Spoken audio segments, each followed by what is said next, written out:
Welcome, ladies and gentlemen, to the Ask ServiceMonster show, where you've got questions about your service business and we've got your answers.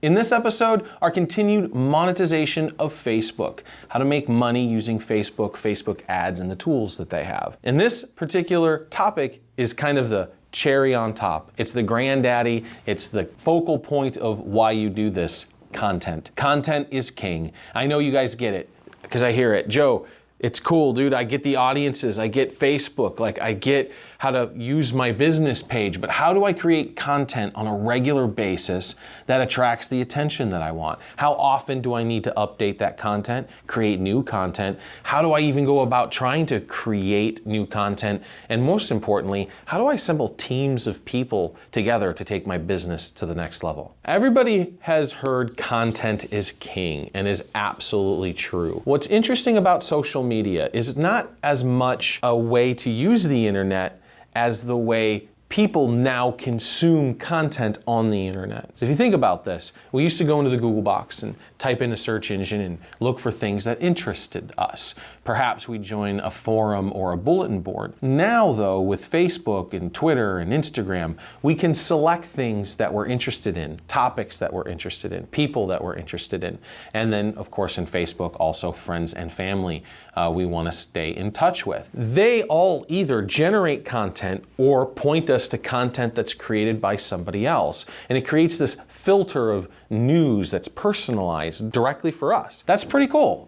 You do get some confirmation bias, and we can talk about the morality on that, but that really doesn't play into how to run a service business. For you guys, what I want you to focus on is the quality of your content and how you're generating content on a regular basis. How many before and after pictures can you really do? How many times can you strap a GoPro to the end of your wand? And the answer is quite a bit. I mean, you can get a lot of leverage out of that, but you have to put the content together, those video clips together, inside of a piece that's compelling altogether, not just the before and afters and not just the pushing of the wand. So we're going to talk about a couple things related to that. First of all, the different kinds of content. It might not seem obvious to everybody, but there's several ways you can distribute different types of content within the platform that you choose. And it's really important to pay attention to the platform you're selecting. For instance, you're not going to build videos for SoundCloud. That's where podcasts go. And it may seem a little less subtle, but your pictures for Facebook aren't going to be the same pictures you will often post on Instagram. The story's different. The way people consume and what they're consuming on those platforms is different.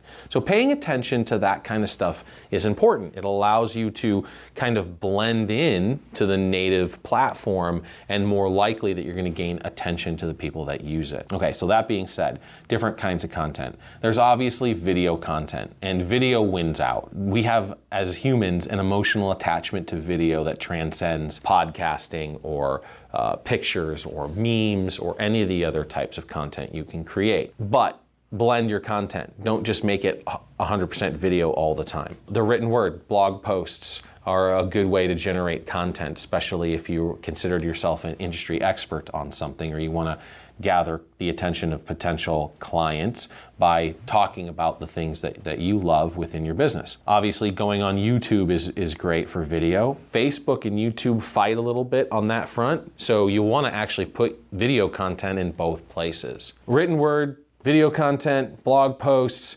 You can do long form Facebook, a couple paragraphs on Facebook. You can use Twitter and hashtags and Instagram to really kind of target whether your message or your picture might be. Obviously, there's pictures. There's memes, which is the pictures with the words over them, typically delivering some sort of a comical, funny line or something. And then there's podcasting, right? So audio clips. So you use all of that different kinds of content together in rotation to gather audiences and different purposes and serve different objectives. You're not going to gather the same people who are emotionally drawn to an inspirational video as you would that are willing to read a 600-word blog post. They're a little bit different, and you're going to cater to all of those different audiences by making sure that whatever content you create is distributed amongst multiple channels. And so you can reuse content. That's the great thing. If you record something or you write something, you can read it and turn it into a podcast. You can take the video and take the audio and turn it into a podcast. You can look for that special moment where you drop that one knowledge bomb and clip that out and make a meme. There's all kinds of ways you can generate content out of stuff that you're gathering already. Now here's the kicker. Okay, you ready, boys and girls? Don't create, instead document, okay? Don't sit down a table. You can do this once in a while, don't get me wrong. If you want to come up with a killer ad and storyboard it, sure, do that. But as far as like generating content on a regular basis, just document what you're doing. Take lots of pictures, take lots of video, and then sit down when you have some time and compile that all together and look for little inspirational sparks and pieces that you can start to build on to actually create a piece of content that people will be interested in listening to or watching. That's my suggestion. That's the easiest way to create content. Is just document what you're doing in your general work process. Now you want to be careful. You don't want to put pictures up of Mr. and Mrs. Smith, right? Or their family pictures in the background. You don't want addresses. Be respectful, but at the same time, all the time, document, document, document, even when you're not necessarily at work. Because your clients aren't necessarily only interested in the business. They're interested in you. At the end of the day, people buy from people, not brands. And if they had a choice between a brand and a person, they'll buy from the person every single time. So make yourself a person.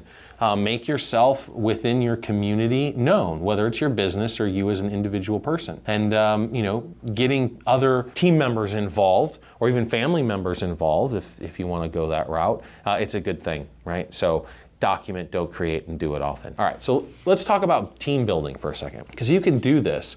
You can spend a lot of time learning Adobe Photoshop and learning how to put together video clips and spend your hours between 10 and 2 o'clock at night when everybody's asleep putting together videos for your business. And sure, that would not be a bad use of your time, but you can also hire it out.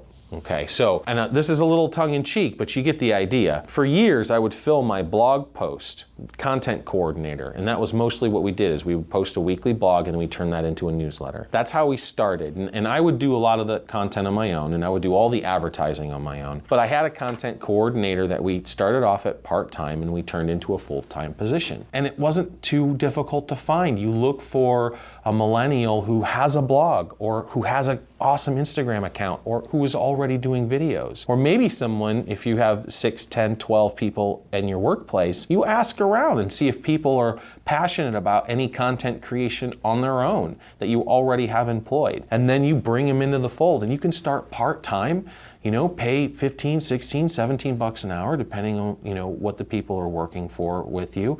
Sometimes they'll even, if they want to get some chops in and they haven't really gotten any experience, 13 or 14 bucks an hour at a part-time gig or even a full-time gig will be enough to draw these people in. And then you just let them play all day. They sit on Facebook, they sit on Twitter, they play on Instagram, and they'll put video together via Adobe Premiere, and then you'll watch it. And if you like it, then you keep them. And if you don't like it, you give them a couple more shots, and then if you still don't like them, then you can get rid of them. It's a really interesting process that we've been through. Sometimes you'll hire somebody to do one thing and then realize you can't really cross paths. So be aware of this. Don't hire someone who's an excellent blog writer and expect them to produce quality video. Don't hire someone who's awesome at content coordination, understanding WordPress and Facebook and how to distribute content, for a content creator, somebody who can't whip up a meme or a video to save their life, right? Just everything they do just seems to be boring as crap. But you'll know it when you see it, and you know that content when you see it, and don't be afraid to expand into these marketing positions,